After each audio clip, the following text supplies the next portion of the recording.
Il est possible de battre le marché, c'est-à-dire faire à peu près plus de 10% tous les ans, ce qui est à peu près la performance moyenne sur 30 ans du SP500. Eh bien oui, j'en suis la preuve.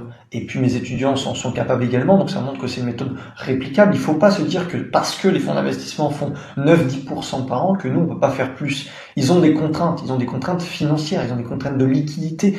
Le fonds au travail non fait, il pèse 210 milliards. Vous doutez bien qu'ils ne peuvent pas faire 50, 100, 200% de leur capital avec 210 milliards. Notamment parce qu'il y a un problème de liquidité. Le nombre d'actifs qui peuvent travailler et trader et faire de la performance, déjà c'est des horizons de temps qui sont plus longs, forcément, puisqu'ils ne peuvent pas acheter en une seule fois, et le nombre d'actifs suffisamment liquides est assez restreint, alors que nous, en tant que particulier, on peut trader des milliers d'actions sur le marché américain, on n'aura aucun problème de liquidité. En tout cas, je vous souhaite d'avoir des problèmes de liquidité, c'est que vous avez déjà atteint un très bon niveau et un statut financier assez important. Alors, ils ont des horizons extrêmement longs, un échantillon d'actifs qui peuvent trader assez restreint, et c'est pour ça qu'ils font tout juste à peu près ce que fait le marché en général. Alors que nous, on n'a aucun problème de liquidité, aucun problème dans le choix des actifs, et on peut avoir un turnover de notre capital, le faire bouger d'action en action assez rapide, ce qu'eux ne peuvent pas faire. Ils prennent des positions et ils vont les suivre sur quelques mois, quelques trimestres, alors que nous, on peut sortir et rentrer tous les jours.